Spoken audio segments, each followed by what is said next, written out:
संधि और अब आपको क्या पढ़ रहे हैं समास। ये अपना इम्पोर्टेंट टॉपिक है। वर्ण विचार सबसे मोस्ट है, उसके बाद हमारा संधि आता है जो वर्ण विचार से संबंधित होने की वजह से वर्ण विचार और संधि में एक दूसरे पर आधारित है। वो वर्ण विचार जितना अच्छा आता है संधि भी उतनी अच्छी आती है। उसी क्रम में अब अगला जो मोस्ट टॉपिक है अपने हिंदी व्याकरण का वो कौन सा आएगा आपके समास। अब देखें जैसे कि हमने संधि को पढ़ा वैसे ही हम समास की परिभाषा, समास शब्द की जो स्थिति है ये कितने शब्दों से मिलकर बना है। तो देखिए समास कितने शब्दों से मिलकर बना है, दो है। इसमें कितने शब्द है, दो। सम प्लस आस, क्या हो जाएगा, सम प्लस आस। सम का अर्थ है समान स्तर से दो शब्दों को आस यानी पास पास लाना या बैठाना, लाना या बैठाना ही क्या कहलाता है आपके समास। जैसे हमने पढ़ा संधि में किसका मेल होता है, संधि में किसका मेल होता है, वर्णों का। जबकि समास में किसका मेल होता है, समास में क्या मिलेंगे, शब्द मिलेंगे। मैं आपको पहले भी ये पढ़ा चुका हूँ, कुछ बच्चे तो पहले पूर्व कक्षाओं में पढ़ चुके हैं। तो समास में तो क्या मिलेंगे, शब्द, जबकि संधि में क्या मिलते हैं, संधि में क्या मिलते हैं, वर्ण। दो वर्णों के मेल से होने वाला परिवर्तन विकारी क्या कहलाता है, संधि। जबकि दो या दो से अधिक शब्दों के मेल से होने वाला परिवर्तन या विकारी क्या कहलाता है, समास। तो देखिए अब हम लिखते हैं समास की परिभाषा। समास की परिभाषा देखें, दो या शब्दों के मेल से होने वाला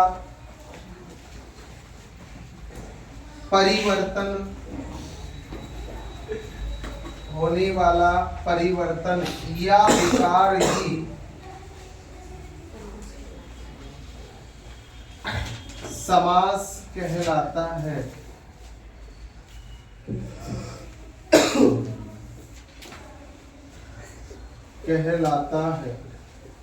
जैसे आपने संधि की परिभाषा ली उसी के समान हम ये लिख सकते हैं।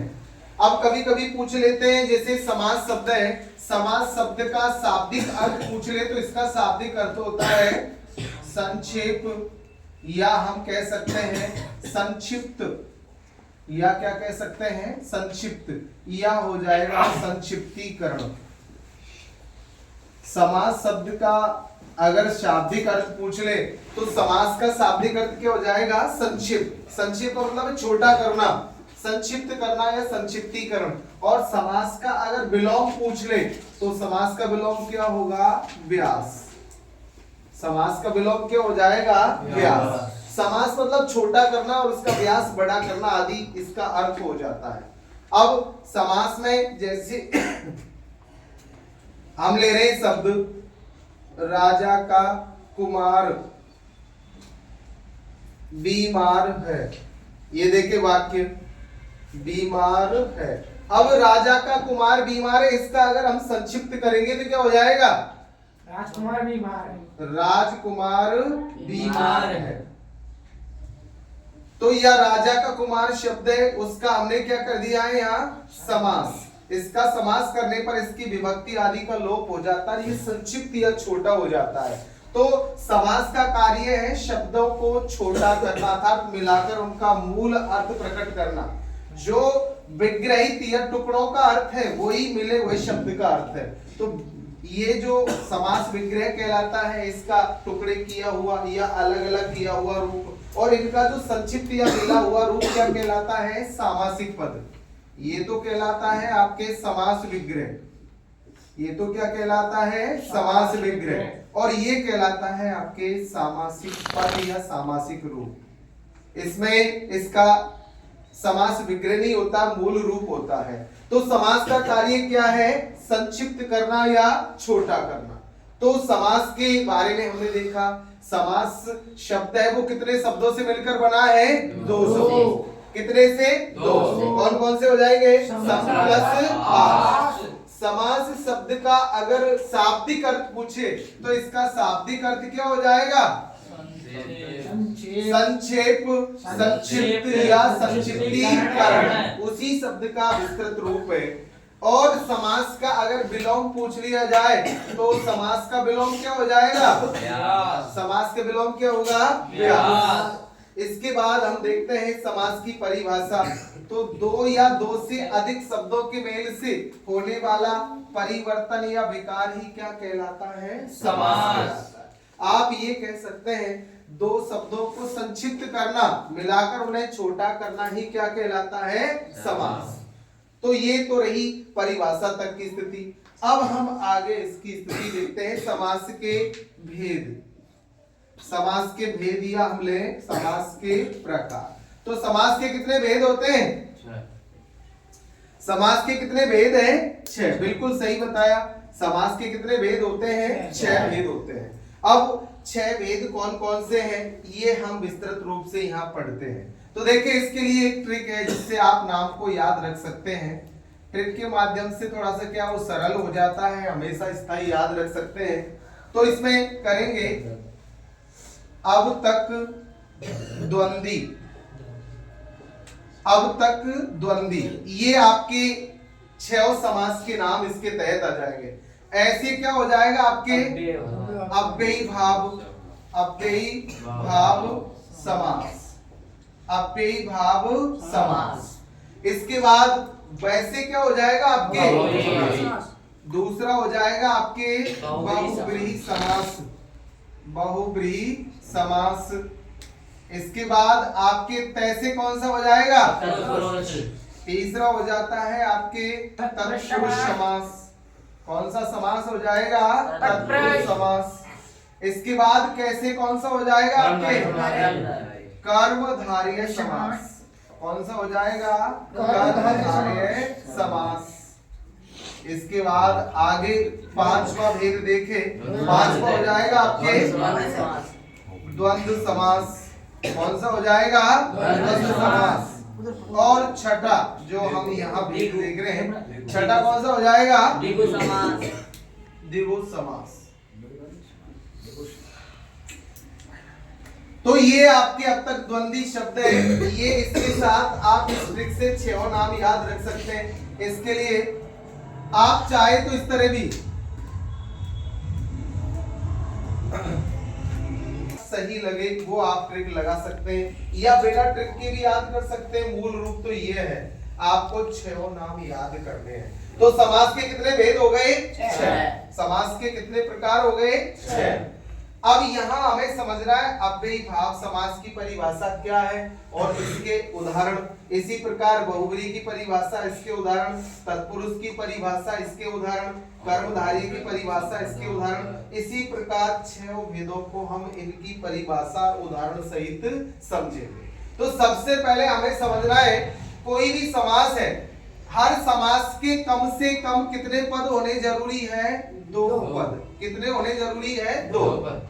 एक पद का कोई समास नहीं होता है। समास के कम से कम कितने पद होने जरूरी है? 2 पदों में देखें यहाँ, जैसे माना कि हमने यहाँ लिया था राजा का कुमार, तो यहाँ 2 पद, प्रथम पद तो कौन सा हो जाएगा? राजा, और द्वितीय पद क्या हो जाएगा? कुमार। ठीक है। समास में कम से कम 2 पद होने चाहिए तो ही समास होगा, नहीं तो वो समास ही नहीं होगा। एक पद का कोई समास नहीं होता है। तो यहाँ हम पदों की प्रधानता के आधार पर इनकी परिभाषा को समझेंगे। प्रत्येक समास में कम से कम 2 पद है, ज्यादा हो सकते हैं 3, 4, 5, लेकिन कम से कम कितना होना जरूरी है? 2।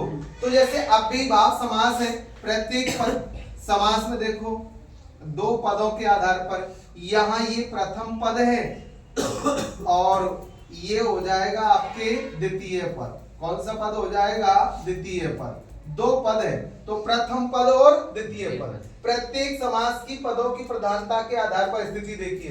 तो अव्ययी भाव समास जैसे पहला ही समास है तो इसका कौन सा पद प्रधान होगा? प्रथम पद। जिस समास का पहला पद प्रधान हो वो कौन सा समास हो जाएगा? आपके अव्ययी भाव समास। इस समास की स्थिति, इसकी पहचान है, इसका पहला पद इसका जो प्रथम पद है वो प्रधान होता है, प्रथम पद प्रधान है, प्रथम पद आपके उपसर्ग होता है। प्रथम पद कौन सा होता है? उपसर्ग। इस समास की पहचान के लिए पहला पद प्रधान होता है, पहला पद उपसर्ग होता है, या इसका पहला पद अव्यय भी होता है, और इसमें पुनरुक्ति मूलक शब्दों की प्रधानता होती है। कौन से शब्दों की? पुनरुक्ति मूलक। पुनरुक्ति मूलक शब्द होते हैं जैसे जिन्हें अंग्रेजी में हम रिपीटर वर्ड बोलते हैं। रिपीटर जिनको बार बार रिपीट किया जाए, जैसे सटासट, फटाफट, सरासर, धड़ाधड़, ऐसे शब्द जो एक ही तरह के शब्दों से बनते हैं, वो पुनरुक्ति मूलक शब्दों की प्रधानता होती है। तो अव्ययीभाव समास की स्थिति, इसका कौन सा पद प्रधान होता है? प्रथम पद। इसका पहला पद क्या होगा? अक्सर उपसर्ग, या पहला पद क्या होगा? अव्यय, और या इसमें कौन से शब्दों की प्रधानता होगी? पुनरुक्ति मूलक। वो कौन सा समास हो जाएगा आपके? अव्ययीभाव समास। अब देखिए पदों की प्रधानता के आधार पर अगर हम आगे बढ़े तो अगला अपना समास कौन सा है? बहुब्रीहि समास। बहुब्रीहि समास का कौन सा पद प्रधान है? ये देखिए आप, बहुब्रीहि समास के दोनों ही पद, प्रथम पद और द्वितीय पद दोनों गौण होते हैं। इसमें दोनों पदों का कोई महत्व नहीं है प्रधानता के आधार पर, लेकिन ये दोनों मिलकर एक तीसरे पद का निर्माण करते हैं, और वो तीसरा पद ही क्या होता है? यहाँ प्रधान होता है। बहुब्रीहि समास का कौन सा पद प्रधान होगा? तीसरा। जिस समास का तृतीय पद प्रधान हो वो कौन सा समास हो जाएगा? बहुब्रीहि। प्रथम और द्वितीय पद मिलकर तीसरे पद का निर्माण करते हैं, वही कौन सा समास होता है? बहुब्रीहि समास। तो पदों की प्रधानता के आधार पर इनकी परिभाषा को समझ रहे हम। तो बहुब्रीहि समास में क्या होगा?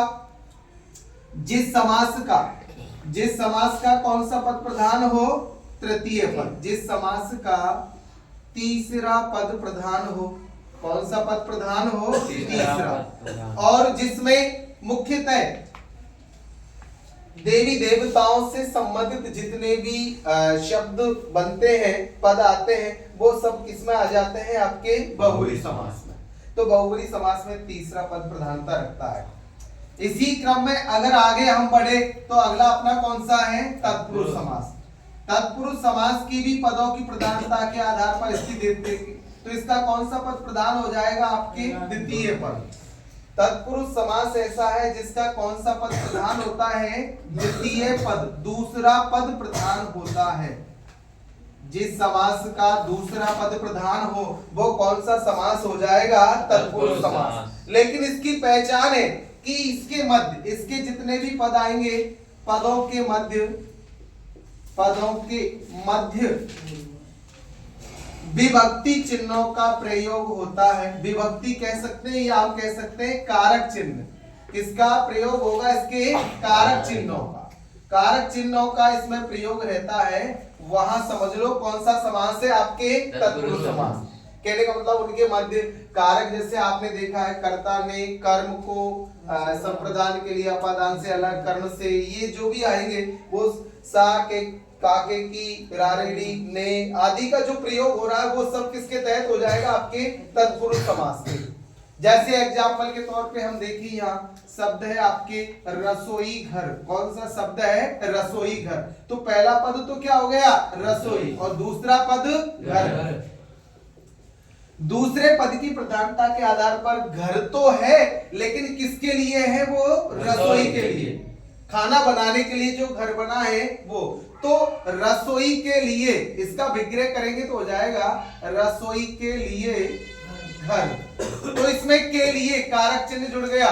संप्रदान के लिए, तो कौन से कारक का चिन्ह है? ये संप्रदान का। तो जिस समास के तहत कारक चिन्हों का प्रयोग हो और जिसका द्वितीय पद प्रधान हो, समझ लो वो कौन सा समास है? आपके तत्पुरुष समास। कौन सा हो जाएगा? तत्पुरुष। इसके बाद अपना कौन सा समास लेते हैं? चौथा समास। चौथा कौन सा है? कर्मधारय। कर्म को धारण करना, ये समझ ले एक तरीके से, जिसमें जिस समास का, ये संस्कृत में आपके कौन से समास का ही भेद माना जाता है? तत्पुरुष का। संस्कृत में 4 ही चलते हैं, जिसमें आपके अव्ययीभाव, बहुब्रीहि, तत्पुरुष, और इसमें आता है आपके द्वंद्व। कर्मधारय और द्विगु समास किसके भेद माने जाते हैं? तत्पुरुष के।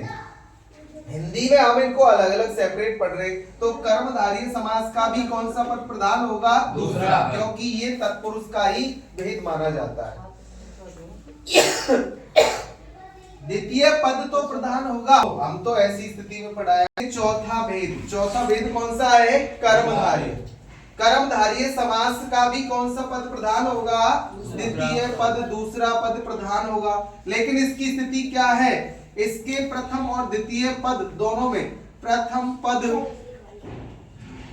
द्वितीय पद की या तो विशेषता बताता है, क्या बताता है? विशेषता, या क्या बताता है? समानता। जहां विशेषता या समानता बताई जाए वही समझ लो कौन सा समास है? कर्मधारय।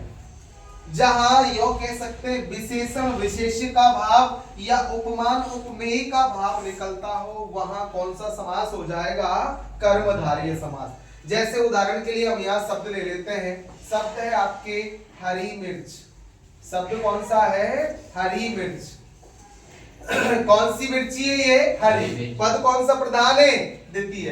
तो दूसरे पद के साथ अर्थ निकलेगा, मिर्ची तो है लेकिन कैसी है वो? हरी। मिर्ची की क्वालिटी, उसका गुण बता दिया, रंग बता दिया। मिर्ची लाल मिर्ची होती है, काली मिर्च होती है, हरी मिर्च होती है। तो यहाँ मिर्ची का गुण बता दिया कि वो रंग में कैसी है? हरी। तो ऐसी जहां विशेषता बता दी जाए, श्याम रंग, काला रंग, पीला रंग, जैसे वो श्याम वर्णी है तो उसका जैसे रंग बता दी, विशेषता बता दी, गुण धर्म आदि बता दिए। तो जहां विशेषता बताई जाए वहां कौन सा समास होगा? कर्मधारय। या समानता बताई जाए, जैसे शब्द आ गया आपके कमल नयन, ये लिया आपने कमल नयन। अब द्वितीय पद के साथ अर्थ निकलेगा, नेत्र तो है लेकिन वो किसके समान है? कमल के समान। तो जहां समानता या जहां विशेषता बताई जाए वहां समझ लो कौन सा समास है? कर्मधारय समास है।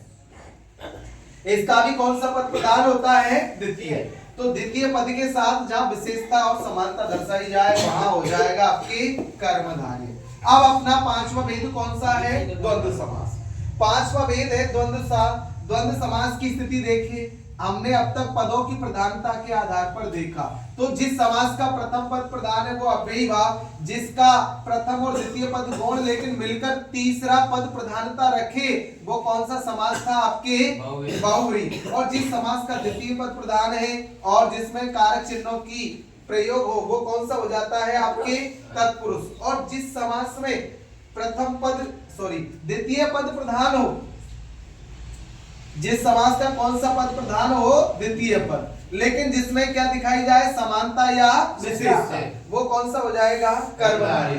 अब आता है आपके द्वंद्व समास। द्वंद्व समास का पहला पद भी प्रधान होता है, द्वितीय पद भी प्रधान होता है, तीसरा पद आ रहा है तो वो भी प्रधान होते हैं। तो हम कह सकते हैं जिस समास के सभी पद प्रधान हो वो कौन सा समास हो जाएगा? द्वंद्व समास।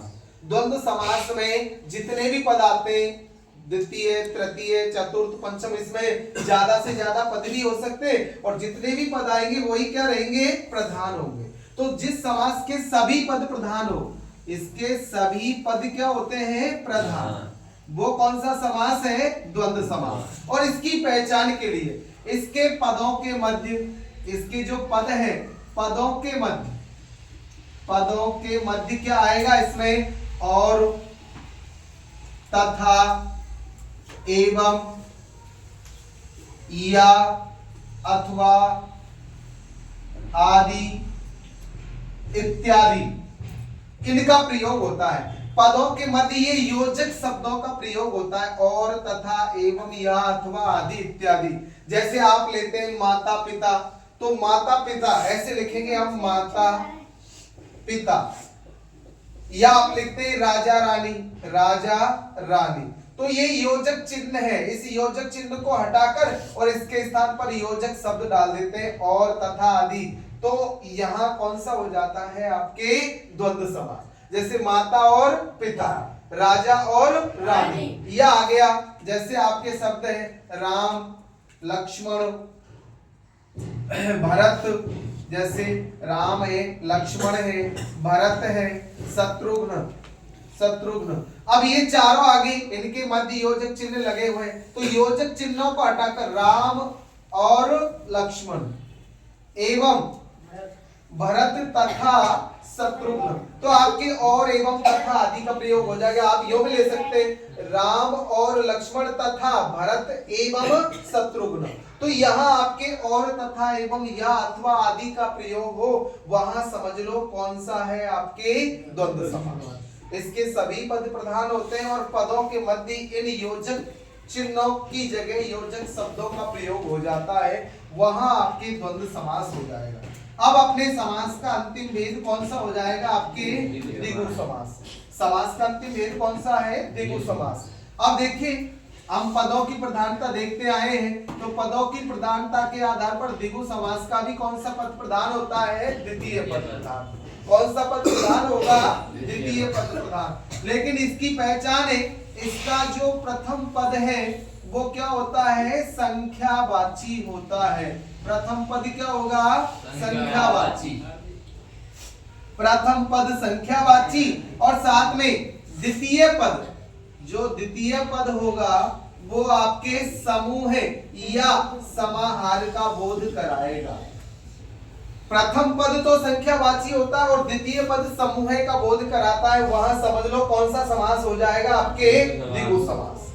द्विगु समास में स्थिति है, जैसे एग्जांपल के तौर पे हम ले लेते हैं यहाँ सॉरी पंचलड़ी, क्या लिया हमने? पंचलड़ी। अब यहाँ शब्द है तो प्रथम पद पंच है, दूसरा पद क्या है? लड़ी। हमने लिया नवलखा, शब्द कौन सा है? नवलखा। तो प्रथम पद तो क्या हो गया? नव, और दूसरा क्या हो गया? लखा। देखिए 5 लड़ियों का ऐसा हार, ऐसी माला जो 5 लड़ियों से बनी हो, तो 5 लड़ियों का समूह है, समाहार जहां जुड़ा हो वहां समझ लो कौन सा समास हो जाएगा? द्विगु समास। 9 लाखों का समूह है, समाहार, वो कौन सा हो जाएगा? आपके द्विगु समास।